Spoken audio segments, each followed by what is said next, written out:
ચૂંટણીના પરિણામો છે તે શરૂઆતી પરિણામો છે તે સામે આવી રહ્યા છે અને ગુજરાતની જો વાત કરવામાં આવે તો 26 માંથી 25 જેટલી બેઠકો એવી છે કે જ્યાં ભાજપ આગળ ચાલી રહી છે। ત્યારે આપણી સાથે વરિષ્ઠ પત્રકાર નરેન્દ્રસિંહ જાદવ આપણી સાથે જોડાયા છે।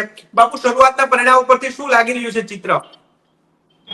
ભરતદાન, જે રીતે પ્રાથમિક ટ્રેન્ડ અત્યારે આપણને જોવા મળી રહ્યો છે, મતગણતરી શરૂ થઈ ચૂકી છે। લગભગ છેલ્લું એટલે કે જે ચિત્ર લગભગ જે સ્પષ્ટ થશે તે લગભગ 12 વાગ્યાની આસપાસ આપણને સ્પષ્ટ ચિત્ર જોવા મળશે। પરંતુ અત્યારના જે પ્રાથમિક તબક્કામાં આપણે જોવા મળ્યું કે એક્ઝિટ પોલ પ્રમાણે કદાચ એનડીએની જે બેઠકોનો જે આંકડો આપણને એક્ઝિટ પોલમાં જોવા મળતો હતો તેનાથી ઓછો આંકડો અત્યારે આપણને સામે આવી રહ્યો છે। જો કે આ પ્રાથમિક જે ટ્રેન્ડ છે, શરૂઆતી વલણ છે, પરંતુ બપોર બાદ મેં કીધું તે રીતે ચિત્ર સ્પષ્ટ થશે। પરંતુ સૌથી મોટી વાત અત્યાર સુધીની મતગણતરી શરૂ થઈ ઓલ ઇન્ડિયાની જો વાત કરવામાં આવે તો વારાણસી બેઠક ઉપર વડાપ્રધાન નરેન્દ્ર મોદીની સામેના ઉમેદવાર કોંગ્રેસના અજય રાય 5000 મતથી એક ગણતરીમાં એક રાઉન્ડમાં આગળ થયા। તે જ સૌથી મોટા ન્યૂઝ અત્યાર સુધીના સમગ્ર આ લોકસભા ચૂંટણીના કહી શકાય। એટલા માટે કે જ્યારે વડાપ્રધાન નરેન્દ્ર મોદી વારાણસીથી ચૂંટણી લડતા હોય અને ત્યારે તેમની જે લીડ જે છે સમગ્ર દેશમાં, એટલે કે કદાચ અમિત શાહની જે લીડ અથવા તો CR પાટીલની જે લીડ સમગ્ર દેશમાં સૌથી પહેલા બીજા નંબરે હતી તેના કરતાં પણ વધુ આશા સેવાતી હતી। પરંતુ એક વખત ભલે ટ્રેનમાં તે કોંગ્રેસ ઉમેદવાર આગળ રહ્યા, તે સૌથી મોટા ન્યૂઝ અત્યાર સુધીના કહી શકાય। કારણ કે વડાપ્રધાનની એક રાઉન્ડમાં પાછળ રાખનાર કોંગ્રેસ અત્યારે હોટ ટોપિક બની ગઈ છે અત્યાર સુધીના રિઝલ્ટ।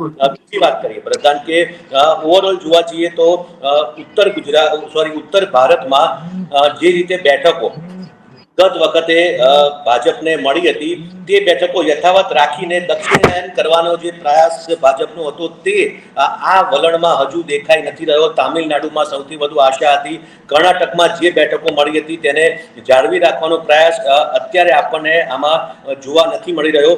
અત્યાર સુધીની છેલ્લી પરિસ્થિતિ જો જોવા જઈએ તો એનડીએ અને જે છે અત્યારે આ ટ્રેનમાં એટલે કે આ ગણતરીમાં લગભગ 305 જેટલી બેઠકો, જ્યારે ઇન્ડિયા ગઠબંધનને 212 જેટલી બેઠકો પર અત્યારે આગળ ચાલી રહી છે અને જ્યારે અન્ય અપક્ષો છે લગભગ 21 બેઠકો પર આગળ ચાલી રહ્યા છે। એટલે કે ઇન્ડિયા ગઠબંધન 200 નો આંકડો પાર કરી લીધો છે ટ્રેન્ડમાં, જ્યારે એનડીએ 300 નો આંકડો પાર કરી લીધો છે।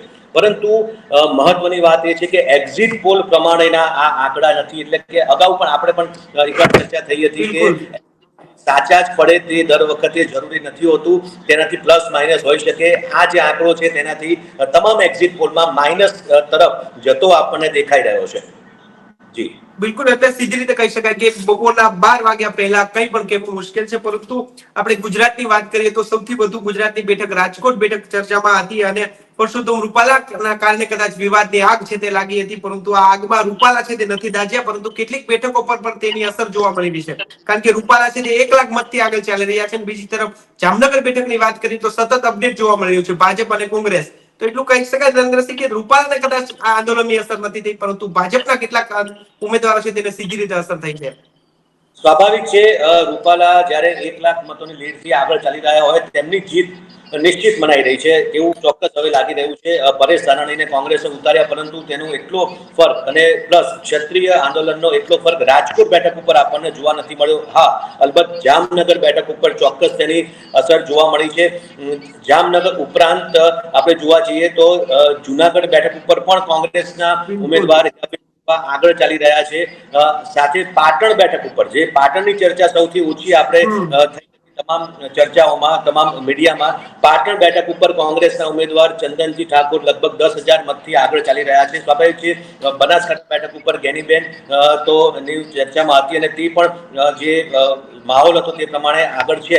પરંતુ આ જે બેઠકો છે, ખાસ તો જામનગર બેઠક ઉપર વરદાન, કારણ કે જામનગર બેઠક ઉપર જે માહોલ હતો, ક્ષત્રિયોનો જે નારાજગી હતી અને સાથે જ અત્યારે ભાજપના ઉમેદવાર પૂનમબેન માડમ જે પાછળ ચાલી રહ્યા છે અને તેનો સ્પષ્ટ મતલબ છે કે કદાચ આ બેઠક ઉપર છેલ્લી ઘડી સુધી રસાકસી થશે। હજુ તો અનેક રાઉન્ડની ગણતરી બાકી છે। આમ છતાં પણ જે જામનગર બેઠક પર રાજકોટમાં તો એક તરફી લગભગ પરિણામ જેવું હવે જે ટ્રેન્ડ આપણને કારણ કે 1 લાખની લીડ પાર કરી લીધી છે રૂપાલાએ, એટલે જામનગર બેઠક ઉપર સૌથી વધારે આપણે નજર રાખવાની રહેશે। ઉપરાંત જુનાગઢ બેઠક પણ ડાર્ક હોર્સ સાબિત થઈ શકે છે।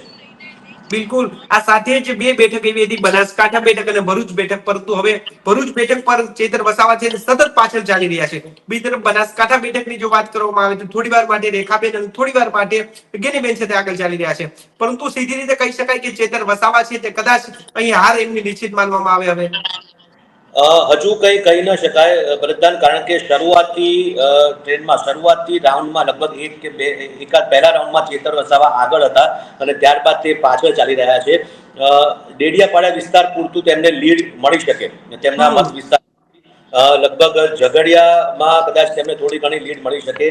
આદિવાસી વોટ બેંક તેમની સાથે તેમના વિસ્તાર પૂરતી ચોક્કસ રહી હશે, તેમના જે વિધાનસભાના મતદારો રહ્યા હોય, પરંતુ ઓવરઓલ અન્ય વિસ્તારમાં તેમની સાથે ન રહ્યા હોય, કારણ કે મનસુખ વસાવા છેલ્લા 35 વર્ષથી સાંસદ છે. તે જમીની લેવલના નેતા છે, ગ્રાઉન્ડ લેવલ સાથે જોડાયેલા છે, ને તેનો ફાયદો કદાચ થઈ શકે.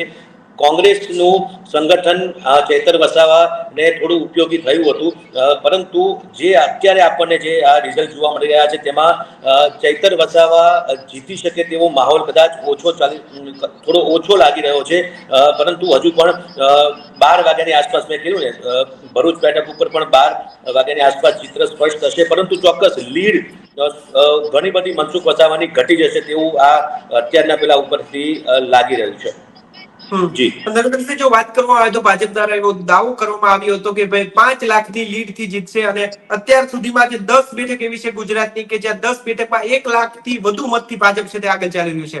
એટલે લાગી રહ્યું છે કે 8 થી 10 બેઠક એવી હોય કે જ્યાં ભાજપ 5 લાખની લીડ થી જીતે.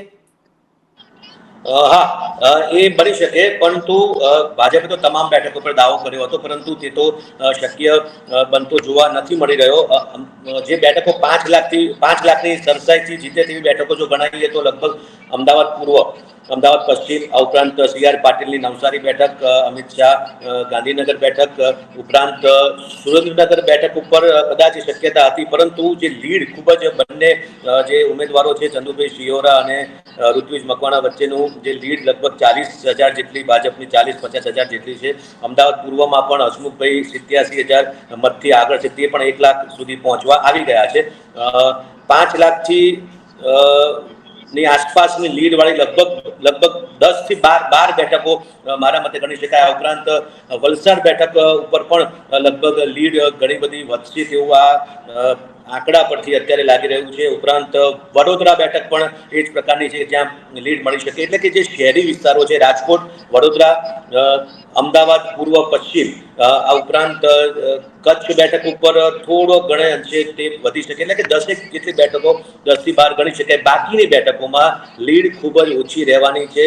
કેટલીક જગ્યાએ તો કદાચ આપણને લાગે કે 25-30,000 કે 50,000ની લીડથી હારજીતની શક્યતાઓ આપણે ગણી શકાય. તેમાં બનાસકાંઠા બેઠક, આણંદ બેઠક, જામનગર બેઠક, જુનાગઢ બેઠક, આ બધી ખૂબ જ ઓછી સરસાઈથી જે પણ હારજીત થશે તે ઓછી સરસાઈથી થશે. આ સાથે જો વાત કરવામાં આવે નરેન્દ્રસિંહ, તો ગાંધીનગર બેઠક પરથી ગૃહમંત્રી અમિત શાહ લડી રહ્યા છે અને 2 કલાકના જે પરિણામો આવે છે ત્યાં સુધીમાં 3.25 લાખ મતથી આગળ ચાલી રહ્યા છે. કદાચ આ રેકોર્ડ બ્રેક જીત હશે અહીંની ગાંધીનગર જો થશે તો. ભરતદાન, ગાંધીનગર અને નવસારી વચ્ચેની એક રેસ છે આ, સૌથી વધુ લીડ મેળવવાની. CR પાટીલ વધારે લીડ મેળવે છે કે અમિત શાહ વધારે લીડ મેળવે છે, આ બંને વચ્ચેની, આમ ભલે ભાજપ કોંગ્રેસ વચ્ચેની તો ચૂંટણી છે જ અન્ય પક્ષોની, પરંતુ આ અંદરની 2 લીડ મેળવવાની, સરસાઈ મેળવવાની આ સ્પર્ધા છે. લગભગ મને એવું લાગે છે કે અમિત શાહમાં મેદાન મારી જશે. નવસારી બેઠક ગત વખતે સૌથી વધુ લીડ CR પાટીલની હતી. આ વખતે અમિત શાહ તે લીડને ક્રોસ કરી નાખે તેવી શક્યતાઓ ચોક્કસ જોવા મળી રહી છે, કારણ કે પહેલા રાઉન્ડમાં મેં જોયું તો નવસારી બેઠકના જે ઉમેદવાર છે થોડા આગળ ચાલતા હતા, પરંતુ હવે તો સ્વાભાવિક છે કે જે પ્રમાણેનો માહોલ હતો નવસારી બેઠક પર અત્યારે CR પાટીલ આગળ છે. પરંતુ ગાંધીનગર બેઠક ઉપર ભાજપના જે નેતાઓ એવો દાવો કરી રહ્યા છે કે અમે આ બેઠક 10 લાખ થી વધુ લીડ, અમે 10 લાખ જેટલી લીડ મેળવીશું તેવો દાવો છે. અને સ્વાભાવિક છે કે કોંગ્રેસના જે ઉમેદવાર હતા સોનલબેન પટેલ એટલા કોઈ લોકપ્રિય કે એવો કોઈ ચહેરો નથી, તેમનો એટલો પ્રચાર બી નથી, તેમને સંગઠનનો સાથ પણ નહોતો મળ્યો પ્રચારમાં, અને ક્યાંય એ એવો ચહેરો નહોતો કે તેની સામે થોડી ટક્કર આપી શકે. એટલા માટે અમિત શાહ આસાનીથી જીતી જાય, અને ગુજરાતમાં સૌથી વધુ લીડ લગભગ અમિત શાહની રહેશે તેવું મારું માનવું છે. બાપુ, લોકસભાની સાથે આપણે ગુજરાતની 5 બેઠક એવી હતી વિધાનસભાની કે જેમાં પેટા ચૂંટણી યોજાઈ હતી, પરંતુ જે રીતે આપણે અગાઉ વાત થઈ હતી એ રીતે માણાવદર બેઠક 5 માંથી માત્ર એક માણાવદર બેઠક એવી છે કે જ્યાં કોંગ્રેસના ઉમેદવાર આગળ ચાલી રહ્યા છે. બાકી અર્જુન મોઢવાડિયા સૌથી વધુ 27,000 મતથી આગળ ચાલી રહ્યા છે અને સાથે જ સીજે ચાવડા છે તે પણ આગળ ચાલી રહ્યા છે. એટલે હવે લાગી રહ્યું છે 5 માંથી કદાચ એક બેઠક છે તે કોંગ્રેસના ફાળે જાય. મને એવું લાગી રહ્યું છે કે એક જે શક્યતા હતી કે માણાવદર બેઠક કોંગ્રેસના ફાળે જાય, પરંતુ છેલ્લી જે આંકડો સામે આવી રહ્યો છે લગભગ પાછી માણાવદર બેઠક ઉપર રસાકસી ચાલુ થઈ ગઈ છે. ખૂબ ઓછા મતથી કોંગ્રેસના ઉમેદવાર આગળ એક રાઉન્ડમાં જોવા મળ્યા હતા, પરંતુ માણાવદરને બાદ કરતા લગભગ, કારણ કે આપણે વાત કરી અર્જુન મોઢવાડિયા, તેમને સીધો ફાયદો જે સાથે લોકસભાની ચૂંટણી છે અને મનસુખ માંડવિયા જેવા ભાજપનું જે મજબૂત સંગઠન છે તેનો ફાયદો તેમને મળ્યો અને તે ભલે કોંગ્રેસમાંથી આવ્યા, પરંતુ સાથે કોંગ્રેસનું સંગઠન જે છે પોરબંદર વિધાનસભામાં તે પણ એટલું સાવ લગભગ તૂટી ગયું. રાજુ ઓડેદરા ની સાથે એટલું સંગઠન કદાચ નહોતું. જે બધું સંગઠન જે હતું તે અર્જુનભાઈની સાથે પોતાની સાથે ભાજપમાં લઈ ગયા, એટલે તેનો ફાયદો થયો. ઉપરાંત ભાજપના સંગઠનો ભાઈ આસાનીથી વધુ, હું માનું છું કે લગભગ 50,000 કરતા પણ 70,000 લીડથી કદાચ અર્જુનભાઈ જીતી જાય તેવું લાગી રહ્યું છે. અન્ય બેઠકો સીજે ચાવડાની સામે પણ કદાચ એવું લાગતું હતું કે ભાજપનો આંતરિક અસંતોષ, આયાતી ઉમેદવાર સ્કાયલેબ ત્રાટક્યું, એવું બધું હતું. ક્ષત્રિયોનો જે વિરોધની પણ વાત હતી ક્ષત્રિય આંદોલનના, પરંતુ સીજે ચાવડાનું પણ જે શરૂઆતથી ટ્રેન્ડથી તે આગળ ચાલી રહ્યા છે. કોંગ્રેસના ઉમેદવારની ક્યાંય પણ એક પણ રાઉન્ડમાં સીજે ચાવડાથી આગળ નીકળ્યા નથી, એટલે કદાચ આ બધી બેઠકો તો આસાનીથી ખંભાત છે, વાઘોડિયા છે, ધર્મેન્દ્રસિંહ જે પ્રભુત્વ છે, વ્યક્તિત્વ છે, તેના કારણે વાઘોડિયા બેઠક તો આસાનીથી ભાજપને ફાળે જાય તેવું હતું. એટલે કે લગભગ આમ જોવા જઈએ માણાવદરને બાદ કરતા હજુ માણાવદર પર આપણે નજર રાખવાની રહેશે 12 વાગ્યા સુધી. બાકી 4 બેઠકો અન્ય જે છે તે લગભગ ભાજપ તેમાં સારી લીડથી લઈ જશે એવું લાગી રહ્યું છે. અને કદાચ જો માણાવદર બેઠક ભાજપ ગુમાવે છે તો કદાચ આંતરિક વિખવાદ હતો, જે જવાહર ચાવડાની નારાજગી હતી તેના કારણે જ આ બેઠક ગુમાવશે એટલું સ્પષ્ટ રીતે કહી શકાય. આ સાથે જ 2 બેઠક એવી હતી સવારથી કદાચ ભાજપ કોંગ્રેસ ચાલુ હતું, જામનગર અને જુનાગઢ બેઠક, પરંતુ હાલ જે પરિણામો છે તે બંને બેઠક પર પૂનમબેન માડમ પણ 50,000 ને પાર થયા છે, 50,000 વધુ લીડથી આગળ ચાલી રહ્યા છે. સાથે રાજેશ ચુડાસમા પણ 50,000 મતથી આગળ ચાલી રહ્યા છે. એટલે કદાચ અહીંયા થોડી લીડમાં વધઘટ થશે, પરંતુ જીતશે ભાજપ તેવું લાગી રહ્યું છે અત્યારના જે પરિણામો છે તેના પરથી. જુનાગઢ બેઠક ઉપરની વાત કરો છો ને? હા, બિલકુલ. જુનાગઢ બેઠક ઉપર શરૂઆતથી રાજેશ ચુડાસમાને ત્રીજી વખત આ વખતે ઉમેદવાર બનાવાયા છે, પરંતુ જે રીતે હીરાભાઈ જોટવા, કારણ કે હીરાભાઈ જોટવાએ જે વધુ મહેનત કરી છે, મેં જોયું છે કે ઉના વિસ્તાર અને સાથે જુનાગઢનો સિટી વિસ્તાર, કારણ આમ તો બે થોડા કોંગ્રેસ તરફી જે ત્યાં મતદારો જોવા આપણને મળ્યા છે ભૂતકાળમાં ત્યાં રહ્યા છે, એટલે ત્યાં વધુ તેમણે મહેનત કરી છે. એટલે કે જે આ જે ટ્રેન જે રાઉન્ડ જે એક પછી એક રાઉન્ડ પ્રમાણે જે ગણતરીના રિઝલ્ટ સામે આવી રહ્યા છે તેમાં ઉના અને જુનાગઢ સિટીના કારણે તેમને અત્યારે લીડ આપણને વધતી જોવા મળી રહી છે. પરંતુ અન્ય જે વિસ્તારો છે જે ભાજપનું જે સારું એવું પ્રભુત્વ છે, જે વોટ બેંક છે તે ભાજપ તરફી રહી છે તમામ અલગ સમાજની, તેના એક પછી એક જ્યારે ઈવીએમ માંથી ગણતરી ચાલુ થશે ત્યારે કદાચ એ લીડ ઓછી થઈને ભાજપની લીડ વધી જાય રાજેશ ચુડાસમાની, તો નવાઈ નહીં. પરંતુ આ જે આપણને લીડ જોવા મળી જુનાગઢ ઉપર, તે ઉના અને ઉના વિસ્તારની અને સાથે જુનાગઢ સિટીની જોવા મળી છે. એટલે કે જુનાગઢ બેઠક ઉપર કદાચ હારજીત થાય તે પણ ખૂબ જ ઓછા માર્જિનથી કદાચ થઈ શકે. ટૂંકમાં છેલ્લી ઘડી સુધી હવે પરિણામો પર નજર રાખવી પડશે. બાપુ, ખૂબ ખૂબ આભાર અમારી સાથે જોડાયા.